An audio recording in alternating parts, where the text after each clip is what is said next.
Hi guys, welcome to Decibel Auto. இன்னைக்கு நம்மகிட்ட ஒரு Xylo கொண்டு வந்திருக்காங்க.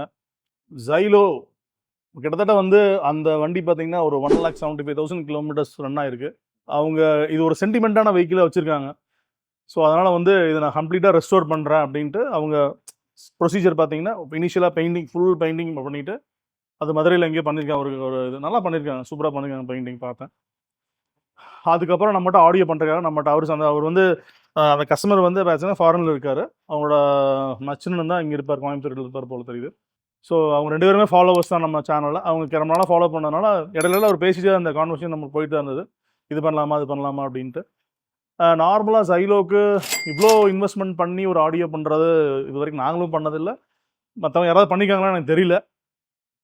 இதில் பார்த்தீங்கன்னா ஃப்ரண்ட்லேயும் 3 வே, ரியர்லேயும் 3 வே.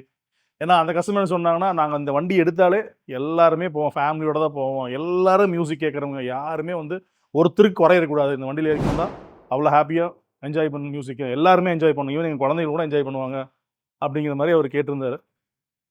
ஓகே, இனிஷியல் டிஸ்கஷன் பார்த்தீங்கன்னா ஸ்பீக்கர்ஸ் நான் ஒசைல்லாம் ரெக்கமெண்ட் பண்ணியிருந்தேன். ஏன்னா ஒரு ப்ரைஸ் பாயிண்ட்டுக்கும் ஒசைல் தான் போகலாங்கிற மாதிரி பிளான் இருந்துச்சு. ஒசைல் அண்ட் ESB இது 2 ரெக்கமெண்ட் பண்ணோம்.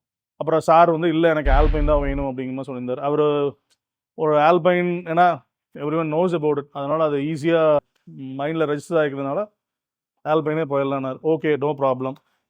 இதில் பார்த்தீங்கன்னா ஸ்பீக்கர்ஸ் வந்து ஆல்பைனோட type S2 high resolution component தான் யூஸ் பண்ணியிருக்கோம். ரெண்டுமே காம்பனன்ட் போட்டு மிட் ரேஞ்சஸ் வந்து DP சீரிஸ். ஃப்ரண்ட்லேயும் DP சீரிஸ், ரியல்லையும் ஒரு DP series. Front 3 way, rear 3 way. So இதை ட்ரைவ் பண்ணுறதுக்கு நமக்கு அப்புறம் மெயின் கொரி என்னன்னு பார்த்தீங்கன்னா, அவரோட மெயின் கொரியை வந்து எனக்கு வந்து மைனி சிஸ்டம் போடாதீங்க, எனக்கு ஆண்ட்ராய்டு பேர் தான் வேணும். ஏன்னா என் குழந்தைங்க ஃபுல்லாக வீடியோ பார்ப்பாங்க, தியேட்டர் மாதிரி இப்போ இது யூஸ் பண்ணுவோம் நாங்கள். அதனால் எனக்கு வந்து கண்டிப்பாக வந்து இதுதான் வேணும் அப்படிங்கிற மாதிரி சொல்லிட்டார். ஓகே, நான் இதை ரிசர்ச் பண்ணும்போது ஏற்கனவே ஒரு 5510 நம்ம ஆடியோ பண்ணியிருக்கோம் நாக்கமிச்சியில். ஸோ ஏன்னா நம்ம புதுசாக ஒரு ட்ரை பண்ணி ஏதோ பிளேயரை ட்ரை பண்ணி நம்ம கரெக்ட் பண்ணலாம் அப்படின்னு யோசித்தோம்.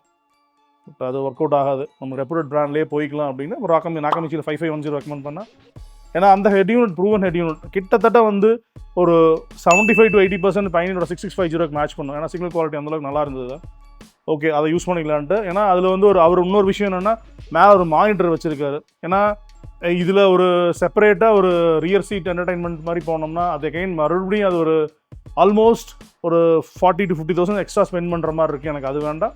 ஸ்க்ரீன் மட்டும் எனக்கு ஒரு 10 inch ஸ்க்ரீன், முதலே அவங்க 10 or 11 inch ஸ்க்ரீன் வரும்னு நினைக்கிறேன் அந்த பேருண்டார். ஏன்னா ஏற்கனவே ரூஃப் மானிட்டர் அதில் மாட்டியிருந்தாங்க, அது போயிடுச்சு. எனக்கு கண்டிப்பாக அது வேணும், எனக்கு அதே எப்படியாவது ஃபிக்ஸ் பண்ணி கொடுக்குறாரு. அதை நம்ம ஃபிக்ஸ் பண்ண முடியாது, சைனீஸ் ப்ராடக்ட் நம்ம எதுவுமே பண்ண முடியாது, புதுசாக வாங்கணும். லக்கிலி ஓல்டெக்கில் மட்டும்தான் அது அவைலபிளாக இருக்குது. அரௌண்ட் 10 inch இருக்குன்னு நினைக்கிறேன். அது ரீப்ளேஸ் பண்ணி கொடுத்துட்டோம். அது வேணும் அப்படின்னா நம்ம நாக்கமிச்சியில் வீடியோ அவுட்டும் இருக்குது, அதனால் நமக்கு பிரச்சனை கிடையாது, ஈஸியாக பண்ணிக்கலாம். சிம் கார்டு ஆப்ஷனும் இருக்குது. வேணும்னா நாளைக்கு அவங்க அதை சிம் கார்டு போட்டு கூட ஆக்சஸ் பண்ணிக்கலாம். 4G சிம் சப்போர்ட் பண்ணும். சரி, இந்த ஹெட் யூனிட் செலக்ட் பண்ணிட்டோம், இந்த ஸ்பீக்கர் செலக்ட் பண்ணிட்டோம். இதை பவர் பண்ணுறக்கு அதுக்கு ஒரு டிஸ்கஷன் இருந்தது, ஹீலிக்ஸா ஆல்பைனா அப்படின்னு ஒரு டிஸ்கஷன் இருந்துச்சு. சரி, ஹீலிக்ஸில் 12 channel DSP போகும்போது அதனோட காஸ்ட் எங்கேயோ போயிடும். சரி வேண்டாம் அப்படின்னா நம்ம ஆல்பைனில் PXE 120-8 அகைன் அதுவும் ஹை ரெசல்யூஷன் சப்போர்ட் பண்ணுற DSP, சூப்பரான DSP, excellent DSP at this price point. இவன் மறுபடியும் ஏற்றிட்டாங்க. 1 lakh MRP இப்போ 120 கிட்ட கொண்டு போயிட்டாங்கன்னு நினைக்கிறேன். நாட் ஷுர், பட் அது இன்க்ரீஸ் ஆகிடுச்சுன்னு நினைக்கிறேன் அந்த ப்ரைஸு. பட் சூப்பரான 12 channel DSP, ஒரு ஹைரஸ் நீங்கள் ஒரு 4-way ஆக்டிவ் செட்டப் பண்ணணும் அப்படின்னு நினச்சோம்னா இந்த DSP யூஸ் பண்ணலாம். அந்த மாதிரி ஒரு குவாலிட்டியான DSP தான் அந்த ஆல்பைனில். ஏன்னா நீங்கள் மற்ற பிராண்டில் எடுக்கும்போது கண்டிப்பாக காஸ்ட்லியாக தான் இருக்குது 12 channel DSP. இப்போ ரீசெண்டாக அவரோட ஒரு DSP வந்து 12 channel, பட் அது கூட அதை கம்பேர் பண்ண வேண்டாம். ஸோ அது வேறு இது வேறு. அந்த DSP செலக்ட் பண்ணிட்டோம். ஆம்பிளிஃபயர்ஸ் இதெல்லாம் நீங்கள் சூஸ் பண்ணிக்கிட்டாரு. ஆம்பிளிஃபயர்ஸ் நான் என்ன பண்ணேன்னா, ஏன்னா அவர் ஒரு பட்ஜெட் கொடுக்கும்போது அந்த பட்ஜெட்லேயும் கொண்டு போகணும், அங்கே எங்கேயும் அவுட்புட்டும் டிவியேட் ஆகக்கூடாது அப்படின்னு இதில் வந்து ஸ்பீக்கர்ஸ் பவர் பண்ணுறதுக்காக நமக்கு ஒரு 4 channel ஆம்பிளிஃபயர் வேணும், சப்வூஃபர் பவர் பண்ணுறதுக்கு ஒரு ஆம்ப் வேணும். 2 ஆம்ப் வேண்டாம், ஒரே ஆம்ப், 5 channel ஆம்பிளிஃபயர் ஃப்ரம் ப்ரைஸோ. இப்போ இதை நம்ம ரீசெண்டாக யூஸ் பண்ணிட்டுருக்கோம். ஏன்னா ஒரு 17,000 ரூபாய்க்கு பர் சேனல் 100 watt கிடைக்கிறது கண்டிப்பாக இட்ஸ் ரியலி குட் ப்ராடக்ட். அந்த ப்ரைஸ் பாயிண்ட்டுக்கு வர்த்தியாக தான் இருக்குது. சப்வூஃபருக்கும் அது சூப்பராக பவர் பண்ணுது. ஒரு 500 watts அவுட்புட் அதில் கிடைக்குது ஒன்றும் இல்லை. Well and good. நம்ம எப்போவுமே ஒரு டூயல் வாய்ஸ் காயில் யூஸ் பண்ணுறதுனால நம்மளுக்கு அது ப்ராப்ளம் கிடையாது. அதோட 100% யூட்டிலைசேஷன், அந்த ஆம்போட 100% யூட்டிலைசேஷன் நம்ம பண்ணிவிட்டு அவுட்புட் அட்டாசமாக கொடுக்க முடியும். ஸோ ஏன்னா அது ஓவரால் நான் மல்டிபிள் ஆம்ப்ஸ் இங்கே நான் இன்ஸ்டால் பண்ணும்போது ஓவரால் பட்ஜெட் அது ஜாஸ்தியாகுது. ஸோ அதை கம்மி பண்ணுறதுக்காக தான் இந்த ஆம்ப் யூஸ் பண்ணிருக்கோம். தோ நம்மகிட்ட எல்லா ஆம்ப்ஸும் அவைலபிள் இருக்குது, நிறைய 4 சேனல் ஆம்பிளிஃபையர்ஸ் அவைலபிள் இருக்குது. பட் ஸ்டில் இது ஏன் நம்ம யூஸ் பண்ணுறோம் அப்படின்னா உங்களுக்கு ப்ரைஸ் பாயிண்ட்டும் குறைக்கணும், ஓவரால் பட்ஜெட்டும் கம்மியாகணும், அவுட்புட்டும் பெட்டராக இருக்காங்க. அவுட்புட்லேயும் எங்கேயுமே ஒரு காம்ப்ரமைஸ் நடந்துருக்கூடாது தான் இந்த ஆம்ப் யூஸ் பண்ணுறோம். இப்போ சபூஃபர் பார்த்தீங்கன்னா ஏன்னா இங்கே டிக்கி ஸ்பேஸ் வந்து ரொம்ப கம்மி. ஏன்னா இது வந்து சீட் இப்படி ஃபோல்ட் பண்ணுறது, நார்மலாக இப்படி இருந்துன்னா ஈஸியாக இருக்கும், நம்ம ஸ்பேஸ் கிடைக்கும். இது வந்து இப்படி ஃபோல்ட் பண்ணுறதுனால ரொம்ப கஷ்டம். அதனால் ஒரு ஷாலோ மவுண்ட் சப் தான் போடுற மாதிரி இருக்குது. ஸோ ஷாலோ மவுண்ட் சப் வந்து நமக்கு ஸ்டார்டிங் ப்ரைஸே பார்த்தீங்கன்னா அபவுட் 20K தான் இருக்குது மற்ற பிராண்ட்ஸில் பார்க்கும்போது. நம்ம ஜேபியில் கிளப் சீரிஸில் ஒரு 12,990 MRPயில் அவைலபிளாக இருக்குது. அந்த சப்பே நம்ம யூட்டிலைஸ் பண்ணிக்கலாம்னா அதை போட்டோம், பாக்ஸில் தான் போட்டோம், மோல்டிங்லாம் அங்கே பண்ணல. ஸோ இதோட ஓவரால் கால்பரேஷன் டியூனிங் எல்லாம் பண்ணி பார்க்கும்போது ஸோ ஹாப்பி. ஏன்னா அந்த கஸ்டமர் வந்து அவர் என்ன எதிர்பார்த்தான்னு முதல்ல என்கிட்ட சொல்லிட்டார், இப்படி தான் இருக்கணும்னு சொல்லிட்டாரு. எனக்கு எல்லாமே ஐ மீன் வீடியோவும் நல்லா இருக்கணும், ஆடியோவும் நல்லா இருக்கணும் மெயினாக. ஏன்னா நாங்கள் நிறைய வீடியோஸ் பார்ப்போங்கிற மாதிரி சொன்னார். நம்ம அதுக்கேற்ற மாதிரி டியூன் பண்ணியிருக்கோம். ஃப்ரண்ட் 3-வே, ரியரும் 3-வே, பின்னாடிக்கு வந்தாலும் இருந்தது, முன்னாடிக்கு வந்தாலும் சூப்பராக இருந்தது. அவர் வந்து ரெண்டுமே கேட்டாங்க. So happy. பட் அந்த கஸ்டமர் வரணும், ஐ மீன் இந்த ஓனர் ஆஃப் திஸ் வெஹிக்கிள் வந்து வரணும். அவர் வந்து ஃபாரினில் எங்கேயோ இருக்கார், மேபி நெக்ஸ்ட் 2 monthஸில் வந்துட்டு நான் கேட்டு மறுபடியும் சொல்கிறேன்னு இருக்காரு. அவரோட ஃபீட்பேக்காக நான் வெயிட் பண்ணுறேன். டெமோவும் போட்டிருக்கேன், பாருங்கள். தேங்க்யூ.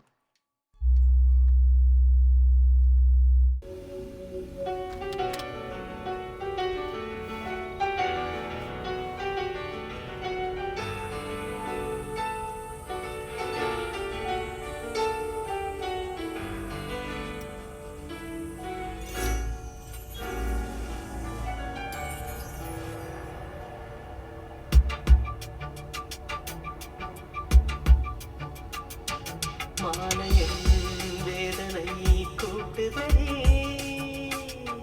காதல் தன் வேலையை காட்டுதடி, என்னை மாட்டும் வேலையே நடி, நீ சொல்வாய் கண்மணி, முகம் காட்டு எந்த பௌர்ணமி, என் காதல் வீணை வேதனை சொல்லிடும் ராகத்திலே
வளையாத மூங்கிலில் ராகம்